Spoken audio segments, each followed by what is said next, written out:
देश में वैक्सीनेशन को कंटिन्यूड बेसिस पर आगे ले जाया जा रहा है।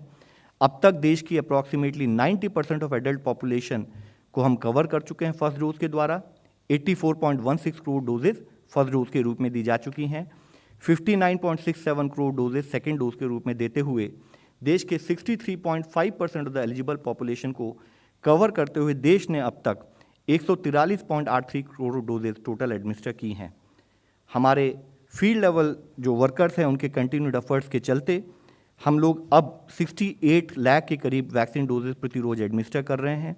और अगर हम देखें तो इस एक माह में ही, पिछले माह में अब तक हम 19.72 करोड़ डोजेज अब तक देश में एडमिनिस्टर कर चुके हैं। इसी के साथ ही माननीय प्रधानमंत्री जी ने देश के अपने एड्रेस में यह फिर बताया था कि कोविड-19 वैक्सीन अब 15 से 18 साल के बच्चों के लिए भी 3 जनवरी से शुरू की जाएंगी। साथ ही जैसे कि हमने इस विषय में कई बार इस मंच पे भी चर्चा की है कि हेल्थ केयर फ्रंटलाइन वर्कर्स हमारे देश की एक बहुत बड़ी संपत्ति हैं, तो उनके लिए प्रिकॉशन डोज के रूप में वैक्सीन डोजेज को भी 10 जनवरी से स्टार्ट किया जाएगा। साथ ही हमारे वह नागरिक जो कि 60 साल से अधिक आयु के हैं और जिनको कोई कोमॉर्बिडिटी यानी कि कोई एग्जिस्टिंग बीमारियां भी हैं, उनको भी प्रायोरिटाइज करते हुए उनको ऑप्शन दी जाएगी कि वह भी प्रिकॉशन डोज को 10 जनवरी से ले सकें।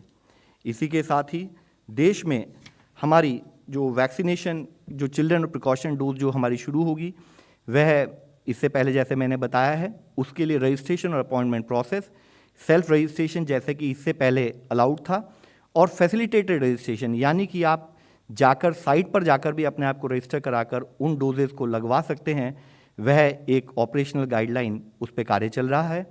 इसी के साथ ही जो प्रिकॉशन डोज हम पर्टिकुलरली हमारे हेल्थ केयर वर्कर्स हों या हमारे एल्डरली पॉपुलेशन हों, उनको रिमाइंड कराने के लिए कि प्रिकॉशन डोज नाउ दे में बी एलिजिबल, तो उनको हम SMS के द्वारा भी उनको बताएंगे। और साथ ही अगर उनको वैक्सीनेशन सर्टिफिकेट चाहिए तो वैक्सीनेशन सर्टिफिकेट में भी रिक्वायर्ड बदलाव करते हुए प्रिकॉशन डोज का मेंशन किया जाएगा। इसी के साथ ही जो हमारी ऑनगोइंग बैटल है कोविड-19 के अगेंस्ट, उसको फर्दर स्ट्रेंथन करने के लिए, उसको फर्दर मजबूत बनाने के लिए माननीय हेल्थ मिनिस्टर साहब के लेवल पर बताया गया था कि कोवोवैक्स और कोर्बेवैक्स 2 वैक्सीन और मोलनुपिरेविर एक दवाई का भी हमारे ड्रग कंट्रोलर ने उसको इमरजेंसी यूज़ ऑथराइजेशन दिया है। और ये दोनों वैक्सीन जो हैं कोर्बेवैक्स और कोवोवैक्स, इनको 18 साल से अधिक लोगों को अलाउ किया जाएगा। और पहली वैक्सीन जो है वह प्रोटीन सब यूनिट वैक्सीन है जिसको कि बायोलॉजिकल ई नाम की एक कंपनी बना रही है। दूसरी वैक्सीन सीरम इंस्टीट्यूट के द्वारा बनाई जा रही है। इसी तरीके से मोलनुपिरेविर जो कि एक एंटीवायरल ड्रग है, उसको भी इमरजेंसी यूज़ के लिए अप्रूवल दिया गया है। यह पाया गया है कि यह ड्रग पर्टिकुलरली एडल्ट पेशेंट जिनको कि high risk of disease progression यानी कि जिनमें डिजीज़ के बढ़कर और कॉम्प्लिकेशन आने की संभावना है, उसके लिए यह काफ़ी यूज़फुल हो सकती है। और यह ड्रग देश में 13 कंपनीज के द्वारा बनाई जाएगी और एक मेडिकल प्रेस्क्रिप्शन के तहत ही इसको मेडिकल स्पेशलिस्ट द्वारा प्रेस्क्राइब किया जा सकता है। इस विषय में बात करते हुए हम आप सबके सामने फिर से लाना चाहेंगे, जब माननीय प्रधानमंत्री जी ने देश को एड्रेस किया था तो उन्होंने कुछ मुख्य अंश कहे थे, जिसमें एक अंश था कि हमें अभी भी विजिलेंट रहने की ज़रूरत है। हमें अभी भी ज़रूरत है कि हम कोविड अप्रोप्रिएट बिहेवियर पर कार्य करें। माननीय प्रधानमंत्री जी ने कहा था कि शुरू से ही कोविड की जो देश की लड़ाई है वह साइंटिफिक प्रिंसिपल्स, साइंटिफिक ओपिनियंस और साइंटिफिक मेथड्स पर बेस्ड थी।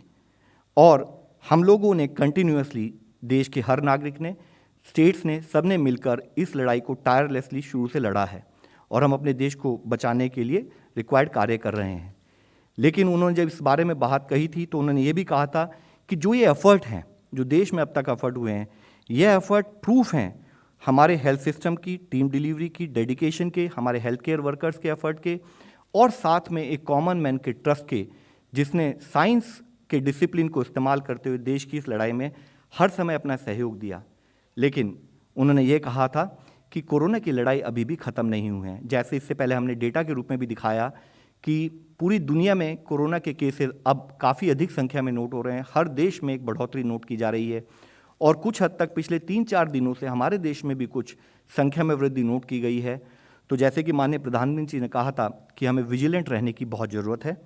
हमें ज़रूरत है कि हम समझें कि वायरस म्यूटेट कर रहा है, और जब वायरस म्यूटेट कर हमारे सामने एक नया चैलेंज रख रहा है तो ज़रूरी है कि हम अपने स्ट्रेंथ और कॉन्फिडेंस को और मल्टीप्लाई करें और इस चैलेंज को लड़ने के लिए हर तरीके से तैयार रहें। एक मुख्य विषय जो माननीय प्रधानमंत्री जी ने अपने संदेश में कहा था कि पूरे कोविड की लड़ाई में सबसे मुख्य विषय था कि अगर एक इंडिविजुअल अपनी जो भी गाइडलाइंस है कोविड के मैनेजमेंट की, इन्फेक्शन के स्प्रेड को रोकने की, वो अगर इंडिविजुअल फॉलो करे तो कोविड नहीं फैल सकता।